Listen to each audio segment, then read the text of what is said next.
There's a you in there that's experiencing emotions, some of which we like and others not so much.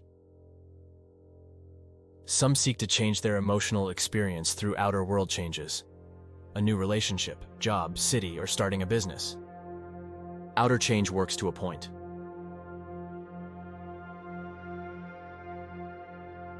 But often the experience wears off, and we're back where we started. Where is the leverage for change? Today, you will take 3 big steps towards mastering your mind, the leverage point for your emotional experience. By the end of this video, you will be able to change your emotional experience by adjusting your frames and focus. Sound fun? Let's get started.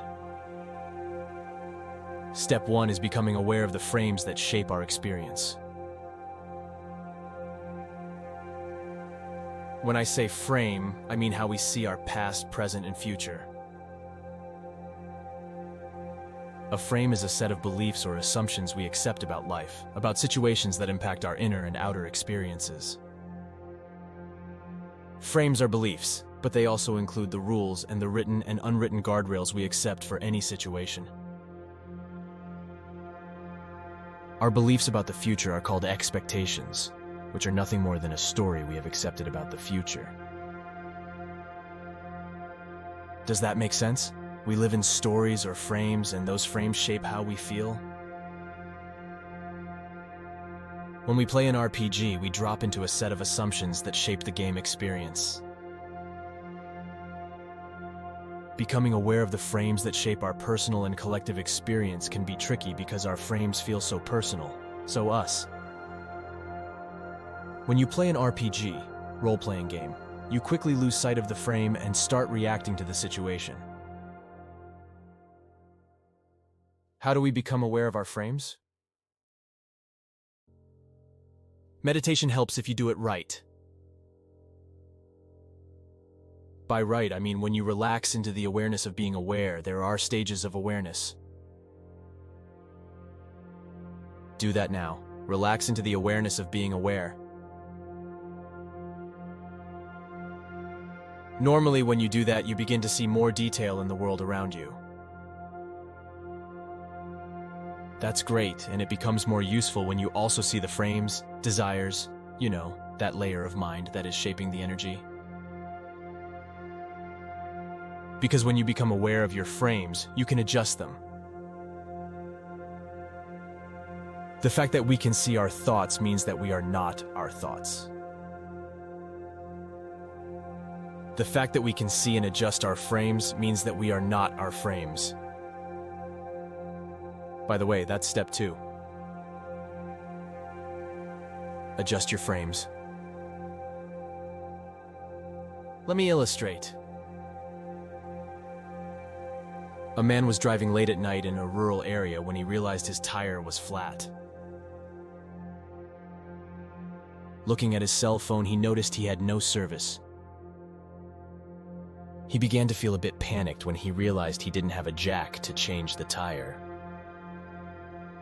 But he noticed a light in a distant farmhouse. Seeing no other option, he moved towards the farmhouse to see if perhaps they had a jack.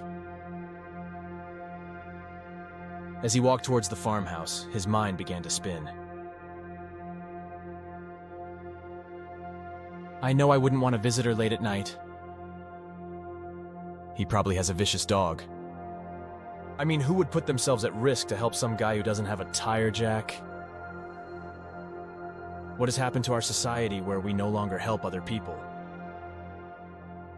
This mind spin continued until when he arrived at the farmhouse, he yelled, "I don't need your damn jack!" as he walked away. This type of mind spin is called ruminating. Those who ruminate are twice as likely to suffer from depression. In the case of our man who lacked a tire jack, awareness of his inner narrative could have stopped or changed his thoughts. Awareness leads to stopping or giving out of control thoughts some space for the energy to dissipate. Imagine that our stranded man did that. He acknowledges his emotions, then stops the spins or shifts his focus. In doing that, he starts to see options. What if he drove slowly until he got his cell signal back? He noticed that the tire wasn't completely flat and that he did have a tire leak repair spray that could stop the leak. Options show up when our mind allows them to. Watch the movie Apollo 13 and notice how productive they are when spinning emotionally versus focused on solving the problem. You gain power with awareness of your mind's activity. When we see it, how do we shape our thoughts? Shift your focus. Disidentify with your thoughts. You are not your thoughts, frames, or assumptions, but the one who can see them. When emotions are intense, you won't be able to witness them, but will need to stay present with them until they dissipate. Strong emotions will dissipate eventually.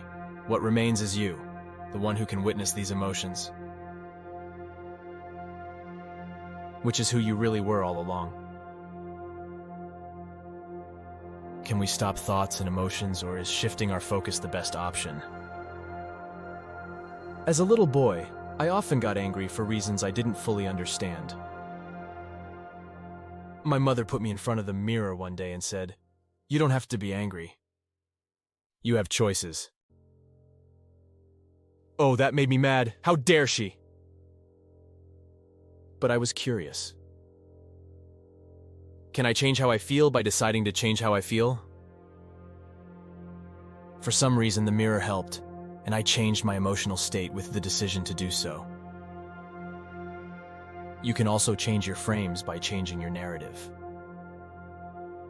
As a teen, I was on a multi-day hike in the Idaho wilderness and developed severe blisters on my feet. Panic set in. Every step was painful. I don't know why, but I began repeating stronger, tougher as I took each painful step. The pain transformed. It became sweet. The layer of mind that shapes our experience can be shaped with an intentional narrative shift. You can transform your frames with intention, but also finding evidence to support a more skillful frame. A salesperson felt rejected every time a prospect wasn't interested in his services. With a little coaching, he reframed his experience as a numbers game. That is, he sold one in every 10 opportunities. He stopped stressing about rejections and relaxed into a different mindset that allowed him to enjoy all of his at-bats. In a more relaxed mindset, his sales increased to 3 out of 10 as he became a top sales producer. And he enjoyed his job a lot more, which fed even more success. So in review, step 1 is to become aware of the frame, and step 2 is to shift it through a change in focus or decision. Step 3 is to move in the new frame. We haven't really shifted our frames if we act in the old ways. A bride was disappointed when rain canceled her outdoor wedding. She tried to put on a happy face as they moved it inside a large house, but she couldn't keep it up. Until she became aware of her ongoing resistance to a situation she couldn't change and relaxed into acceptance. She preferred something other than what she experienced, but resistance was wasted energy. Her wedding was beautiful and became even more so as she let go of her resistance and relaxed into full acceptance of what it was. You can't do step 3, moving in the updated frame, when you're stuck in the past. Let go. Accept what is. Fully engage with what is, with the most skillful frame your mind can grasp. For example, in my meditation, I noticed the frame and associated emotions of things won't work out. Oh, hello. Yes, things might not work out to my preferences. And what frame would be more skillful? I began the process of shifting my frames to, I reveal the highest and best outcomes. I found evidence of times when I did that. when I was pleasantly surprised by the great results from relaxed expectations that the best was being revealed. Yes, the law of attraction is at work, and a better attitude created a more fun, less stressful, more powerful way to live. And that change created more fruit or results I loved. I did step 3 by relaxing into a type of surrender and took care of what was in front of me with excellence. Surrender and acceptance put me in the best frame of mind for more fun, more peace, for learning and adjusting as the best results were revealed. Yes, you can change your outer world to change your emotions, but when you learn to change your frames and focus, you change your inner world. And changing your inner world gives you what you wanted all along, and that's peace, love, power, and progress on the things you care about. And it all starts with awareness of the frames that shape you. And how you start to shape the frames. Because you can. Change the frame, change the game. Thanks for joining us today at the Change Capability Institute.